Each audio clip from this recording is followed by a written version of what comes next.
Asosiasi Penjualan Langsung Indonesia atau APLI kembali menyelenggarakan APLI Award para Top Leader 2022 bertajuk Entrepreneur Recognition Night. Dari 116 perusahaan penjualan langsung atau direct selling anggota APLI, terpilih 85 top leader berprestasi. Penghargaan APLI Award para Top Leader 2022 diberikan kepada para top leader dari beberapa perusahaan penjualan langsung anggota APLI yang berprestasi sebagai top sales volume dan top sponsoring. Menurut Ina Rahman, selama kurang lebih 38 tahun berkiprah, APLI dipercaya sebagai satu-satunya asosiasi penjualan langsung di Indonesia yang diakui oleh WFDSA serta memiliki visi yaitu mengembangkan industri penjualan langsung secara sehat dan berkelanjutan di Indonesia. Kali ini kita dalam rangkaian acara APLI Convention 2022, yaitu setelah sukses dengan APLI Expo bulan Juli lalu tahun 2022 dan adalah puncak dari rangkaian APLI Convention yaitu APLI Award. APLI Award ini kita namakan APLI Award 2022. Kenapa? Karena ini masih satu rangkaian dengan APLI Convention. Jadi rangkaian acara APLI Convention adalah talk show, expo, dan APLI Award. Nah, karena kemarin di penghujung tahun Desember kami tidak bisa mengadakan APLI Award karena memang nominasi para top leader sangat ketat di setiap perusahaan dan akhirnya baru terlaksana pada hari ini 14 Januari 2023, akan tetapi judul acara tetap APLI Award 2022. Jadi mohon dimengerti kenapa acara ini APLI Award 2022 diadakan pada Januari 2023 ini karena alasannya adalah seleksi yang sangat ketat para top leader yang dilakukan oleh setiap perusahaan anggota bahwa APLI sampai saat ini masih satu-satunya asosiasi yang diakui oleh organisasi MLM atau direct selling tingkat dunia ya yang biasa disebut WFDSA, World Federation Direct Selling Association, yang berkantor pusat di Washington DC. Usia APLI saat ini sudah 38 tahun.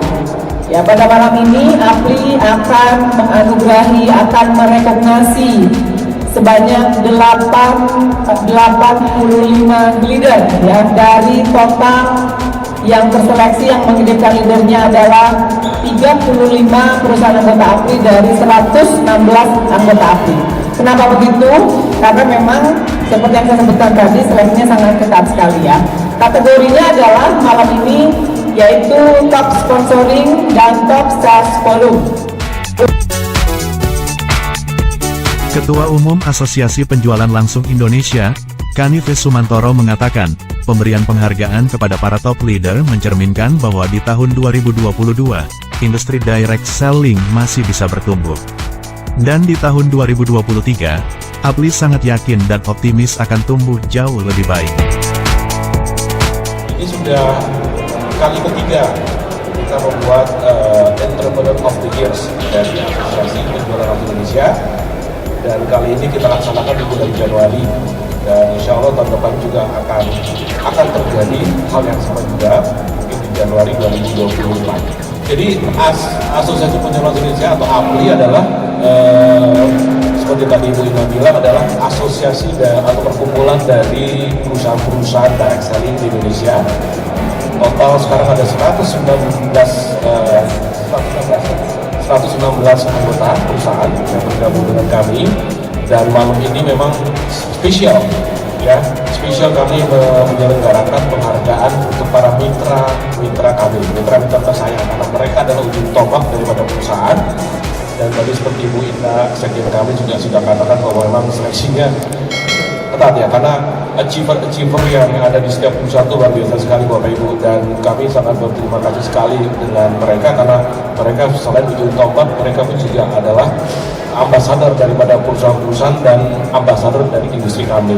Yakin dengan potensi yang ada di Indonesia ini tahun 2023, despite semua challenge atau tantangan yang kerikil yang bakalan ada, cerita tentang inflasi segala macam, kemungkinan besar kami semua berpikir bahwa kalau pikirannya inflasi, kejadian inflasi, kita berpikir lebih positif dari itu. Jadi kita terus kembangkan terutama orang-orang atau mitra usaha kita untuk terus maju begini. Jadi insya Allah 2023 ini kita semua di sini perusahaan-perusahaan di penjualan langsung Indonesia ini APLI yang bergabung di APLI sangat positif ya untuk bisa terus berkembang di Indonesia. Seleksi memang kita punya beberapa KPI ya, nanti kita katakan juga ada top berdasarkan waktu sponsoring, ada top berdasarkan volume. Tapi dua dari KPI itu juga ternyata kita juga punya penilaian lain, di mana salah satunya adalah kita sadar bahwa setiap bisnis itu ada cara ya, ada way gimana kita melakukan usaha tersebut. Salah satu yang paling penting juga kita masukkan adalah unsur etika dalam bisnis. Ya, di dalam grup tersebut atau top leader tersebut mereka benar-benar menjunjung tinggi etika usaha, etika industri, menjalankan bisnis secara sehat itu juga bagian dari tujuan kami, Bapak. Jadi bukan hanya sekedar menjual, karena kalau menjual bisa dengan berbagai macam cara, tapi kita berusaha dengan cara memiliki etika. Jadi memang itu salah satu yang paling kita utamakan selain dari hanya sekedar angka, Bapak. Dan perbedaan antara tahun lalu dan tahun sekarang, kalau bicara seleksi sama, ya, dan kita sudah 3 kali di sini, dan perlu Bapak Ibu ketahui juga bila ada salah satu penerima award itu sudah yang ketiga kalinya saat ini menerima penghargaan tersebut, dia akan kami masukkan dalam Wall of Fame di APLI. Jadi itu benar-benar suatu prestasi luar biasa. 3 tahun berturut-turut bisa mencapai achievement tersebut ya, tidak hanya menumbuhkan bisnis dan usahanya, tapi juga menjalankan bisnisnya secara sehat dan secara kode etik yang baik. Tomorrow is now, Bapak. Pada dasarnya kalau kita bicara tentang masa depan itu nggak akan ada yang bisa menggaransi what's going to happen gitu.